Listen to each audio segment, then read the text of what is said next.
Armando Iannucci, thank you for your time and thank you for bringing Dr. Strangelove to the Bord Gáis Energy Theatre until February 22, playing now. Before we get to the show and talking about that, I have to, as a radio person, ask you about a certain radio broadcaster you were involved in the creation of. Alan Partridge, Steve Coogan's character. You were there at the kind of birth of Alan. Please tell me how, why, where, and when that all came to be. Why, I cannot answer. I was doing this radio show called On the Hour, which was like a fake news show. And I realized we didn't have a sports reporter. And Steve Coogan was one of the cast. And I asked Steve if he could come up with a voice for a sports reporter. So not an impression, but a voice that sounded like the sort of person who would be doing it. And he came up with this, it was slightly more like John Motson at the time. But the moment he started speaking, everyone felt he was in the room. And somebody said, I mean, it was this fast, somebody said, he's called Alan. And somebody else said, and he's a partridge. So Alan Partridge was kind of born, fully formed, really, with a microphone in his hand. And it kind of helped that Steve is not a mad keen sports fan, so doesn't really know a lot of the rules and the technical language, because that meant when he had to be Alan commentating, he ended up just talking gibberish. And that added to it, really. So that was the start. You know, why it happened, I don't know. I think we just felt, there was something about it. As soon as he started speaking, we kind of felt, excuse the pun, given his partridge, but, you know, this partridge has legs, in that there was more life to this character than just being the sports reporter in the show. And we didn't. And at what point did you know Alan was going to be more than that and be bigger and larger than life? Well, we didn't. I think we thought there's more to Alan than what we're doing with him now, and that we found him funny.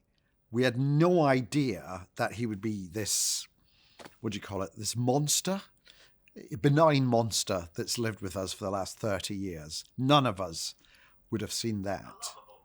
A lovable monster, like the Yeti.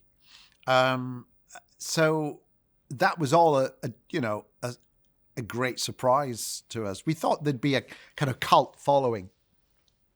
And I think it was the second or third episode of On the Hour when I got Alan to interview various sports personalities about their groin injuries, and his particular detailed description of groin injuries, all the, you know, the snagging, the tearing, what's that like, you know, that it kind of resonated with the listeners. And so there were articles in newspapers about it and all sorts of things. I don't quite, you know, none of us planned that. These things just happen.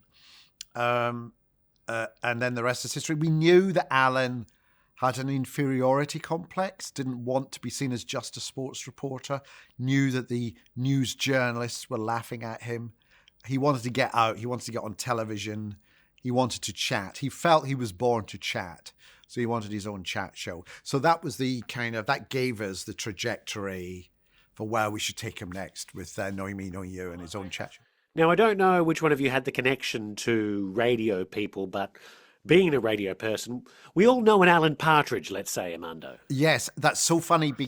That's so funny because you have said what a lot of people say, which is, you know, I know an Alan Partridge, but nobody says, I am Alan Partridge. They always say, there's someone over there who's just like Alan Partridge. There's always someone over there. Well, Armando, I won't say if there's an Alan Partridge in Radio Nova, but I'll let others decide that. Let's get on to Dr. Strangelove now, and of course, a fantastic film from 1964. I wonder, was it a labour of love? How did you get Dr. Strangelove from the screen to the stage?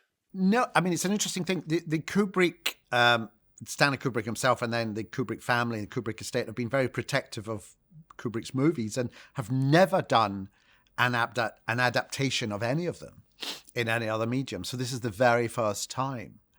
And it took the persuasive powers of a producers, David Luff and Patrick Miles, to persuade them over a number of years to let them put it on stage.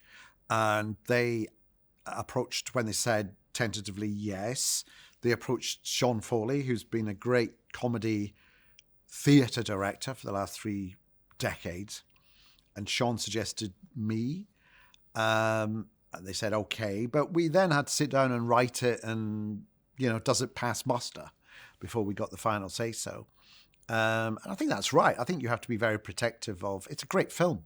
It's an amazing film. It still stands the test of time. It's still as relevant now as it ever was.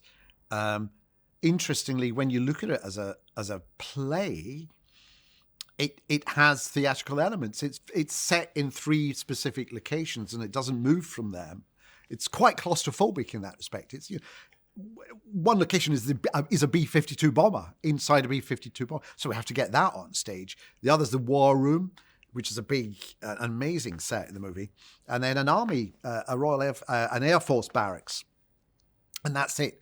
So that's the easy bit. I mean, the hard bit is in the film, Peter Sellers plays 3 different roles, and he's got the advantage of being able to film one of them and change, then film another and change, and film.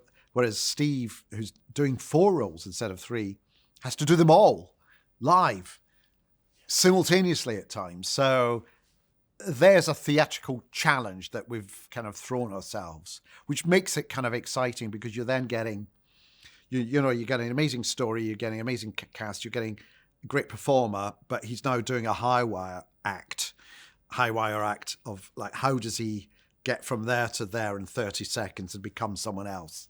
There's a lot of that going on. But that's all part of that translation, if you will, that transition from one medium to another. You have to make it a new thing. It has to feel like it's, honouring the original, but it's also giving you something new. And also we expect most of our audience not to have seen the film. And that's absolutely fine. You're not expected to. And I guess once you got the job to adapt the story for the stage, was the one and only Steve Coogan always on the list to play the main man? Oh, yeah. And very early on, when we'd just done our very raw first kind of pass at it, we spoke to Steve because it was all about, we felt, and Steve as well felt, he didn't want to do an impression of Peter Sellers doing the characters in the film. He wanted to do his take on the characters. So it was very important that he could see the script developing and have time to throw in his thoughts and even to try stuff out, try various voices and accents and even physical behaviors and so on, so that we could see the characters taking shape, add a bit of flesh to those characters while we were still writing it. So that when we went into the rehearsal process, which is much, much nearer to the curtain up on the first night, we weren't leaving a lot of it as a surprise. We went into the rehearsals having worked out the basis of not just the script and the lines, but how these characters were going to behave, and have worked out how we were going to do these crazy transitions that, allow Steve 30 seconds here and 40 seconds there to make his switches. Well, Armando, of course, we'll be there to see Steve Coogan at the Bord Gáis Energy Theatre in Dr. Strangelove. But there is another connection with this show and radio. Dee Woods, who does the Nova Lunch Break here weekdays from 1 o'clock, her cousin, Richard Dempsey, plays Frank in the show. Now, I'm sure the wonderful accolades are all going to Steve, but I'm sure Richard does very well on stage too, yay? See, there's an example of something where we've expanded, because in the script of the film, Frank has one line. And now he's a whole character with whole scenes. And it's what I was saying, it's taking elements that are there quite in little tiny little kernels of an idea, and then expanding on it to give everything room to breathe and come alive on stage. So Richard's great at his one-liners. Is that what you're saying? He's fantastic on the stage. Oh, he does more than one line. I can assure you of that. Thanks so much, Armando. Bord Gáis Energy Theatre is where you'll see Dr. Strangelove right now. It's been a pleasure speaking to you, Armando Iannucci, the man behind Dr. Strangelove. Thank you.